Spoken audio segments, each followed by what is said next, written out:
तो भाऊ पण आमच्या बरोबर करवंद काढायला आला होता. आता ह्याच्या बॉडीकडे बघितलं तुमच्या लक्षात आलं असेल किती बारका आहे. पण आम्ही जरी वयानं मोठं झालं तरी मनानं मोठं झालं नाही, अजून बारकच आहे. त्यामुळे आम्ही असलं काहीतरी कारनामं कायम करतच असते.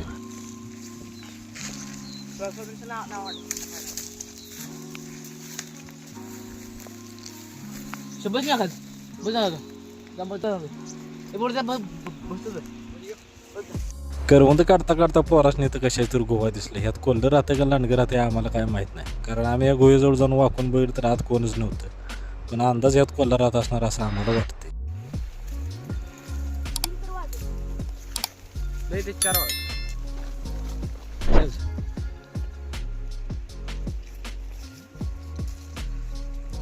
इथे येऊन जवळजवळ आम्हाला 2-3 तास झालं होतं आणि पोरांनी करवंद पण बक्कळ तोडली होती आणि सोबत आणलेलं पाणी पण संपलं होतं. वरनं ऊन व्हा म्हणत होतं, त्यामुळे पोरं म्हणते आता घरला जाऊया. त्यामुळे आम्ही आता घराकडे निघालोय.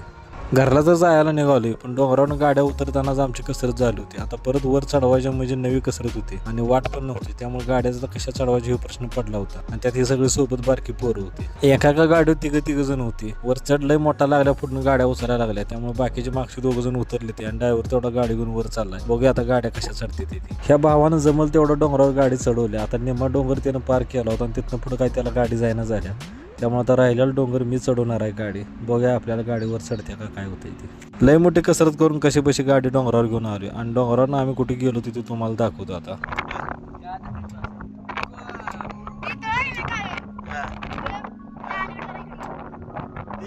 पिपळा झाड दिसतंय का मारून हे इथे पार पुढे तिथे गेलतो आपण. हा तिथं आपल्या गाड्या होत्या पुढे पलीकडे मोठे लिंबा झाड आहे का ती.